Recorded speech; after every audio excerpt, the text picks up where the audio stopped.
Hi, my name is Barbara. And I'm Mark. And we're Wiki Design. And for the past 7 years, we've been helping small business owners like you get online through our strategic branding and website design process.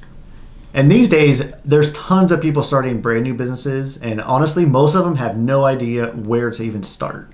We wanted to make this video series to help you guys out. We want to show you exactly what you need to do to get your business online. We're going to be taking you through our process that we use for our clients to get their businesses from concept to completion. And in this process, we're not going to be using any templates, no cheesy photos, no images that are cheesy, none of that. It's going to be unique to your brand and very professional.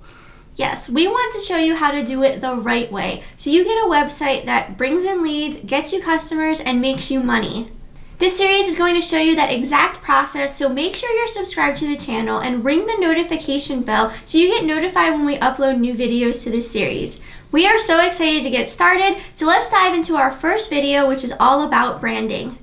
This first video is going to be all about branding. We decided to make this video first in the series because it's a really important part of the process. If you don't have a solid brand, you're not going to have an effective website design. So what is branding?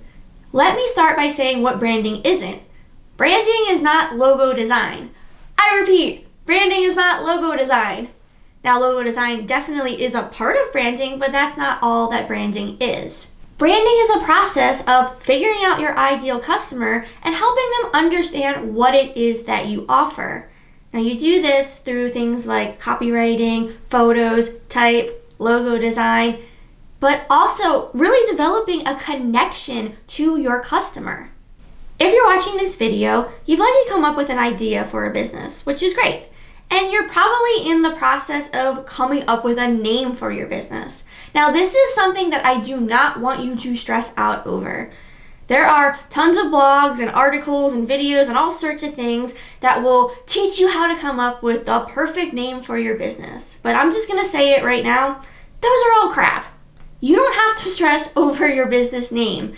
Now, it's definitely something that you should put some thought into, but I don't want you to spend weeks or months agonizing over coming up with the perfect business name, because at the end of the day, coming up with the perfect name is actually preventing you from starting your business. It's not something that you need to stress out over. Look, our business name is Wiki Design. Like, what does that even mean? It's kind of a silly name. It has no actual meaning. It's not related to graphic design or anything, but it works. And my point is, we didn't spend a ton of time coming up with that name. We just came up with it, and now here it is, 7 years later, Wiki Design is a thing. So don't stress over the name of your business. Put some thought into it, but not weeks or months. What I really want you to remember is that people are buying from you, not from your business name. They don't really care what your business name is, as long as they have a connection to you. And at the end of the day, if you're a solo entrepreneur, your name might be the perfect name for your business. So think about that when coming up with the name for your business. Once you come up with the name of your business, it's a really good idea to register that business with your state. So set up something like an LLC or a corporation. Now, this will definitely vary depending on what state you live in. For example, we registered our business at first in Pennsylvania because that's where we were living and doing business. But now we have it registered in Delaware, and the rules and fees are totally different.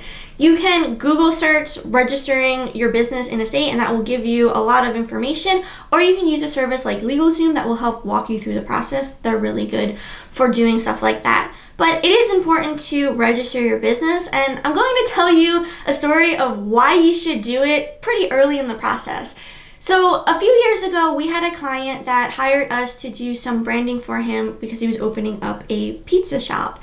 And about halfway through the process, where we had gotten a lot of work done, he called and was like, "Hey, we have a problem.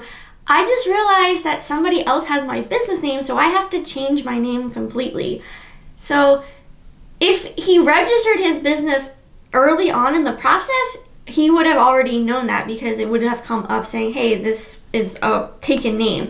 So definitely register your business early in the process to avoid anything like that, because we basically had to scrap everything and start fresh. So it was kind of a whole waste of a few months, honestly. So definitely want to register your business early on. Another good idea is to register a domain name. Now you can do this through a place like GoDaddy for usually around $10 to $15 a year. We use GoDaddy for all our domain registrations. Really easy to set up that, so definitely recommend them. You want to do this early on in the process just so you can secure that domain name because you're going to need that for your website.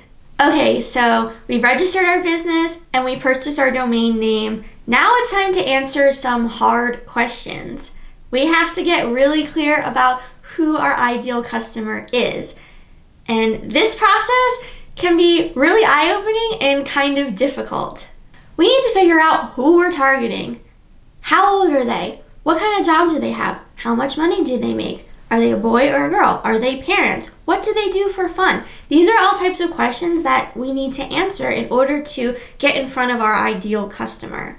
Now, these questions can be difficult, but there's something that I think will help you out.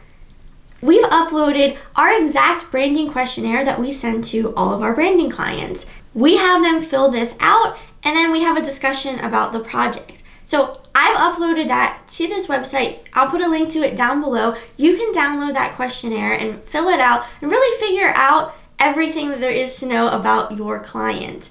Now, I do recommend that you spend time on this and fill it out to the best of your ability. Don't skip over any question because all of these questions are really important, and the better idea that you have of who your customer is, the better your overall brand will be and your overall website design will be. Once you filled out that questionnaire, it's time for the fun part, which is thinking about the design. At least this is the part that I think is the most fun. You're going to start thinking about colors, typography, patterns, icons, photos, all the stuff that makes up the visual elements of your brand. Some tools that I like to use for inspiration are Pinterest. Now, I'm sure you've heard of Pinterest before, but if you haven't, it is basically a visual search engine, which is great for inspiration. So you can search for different ideas and make mood boards based around the things that you like. It's a great tool for coming up with ideas for a logo design or your overall branding.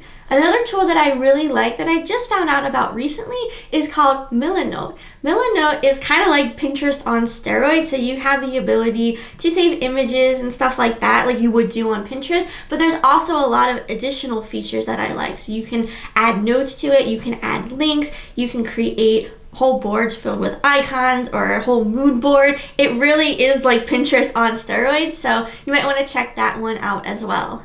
If you're watching this right now and you're thinking, OMG, this is so much work. I am not a professional designer. I don't know what to do.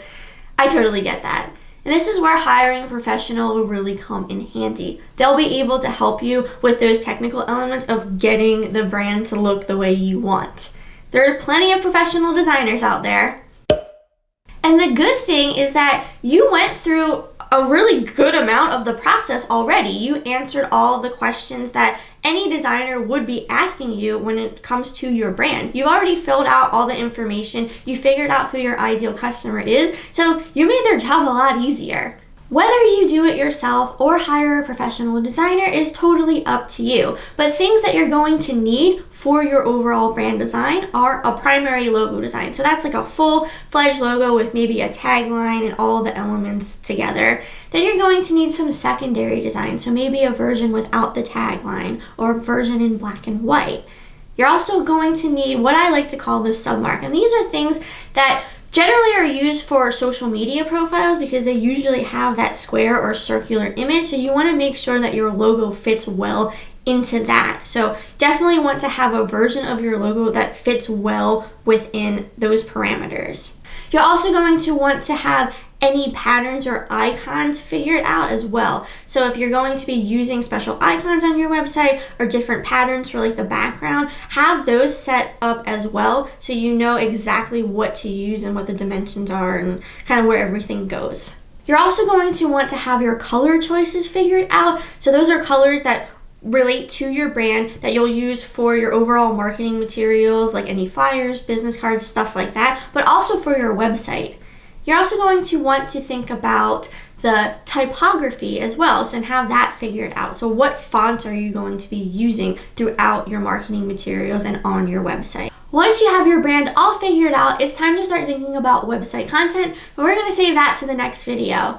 Thank you so much for watching. I do hope that you got some good information out of this video. And if you have any questions, leave a comment down below. I'll be happy to answer them. Make sure you're subscribed to this channel and ring that notification bell, because as we upload new videos to this series, you'll get notified and you'll be the first to watch them. Thanks so much, and we'll see you soon.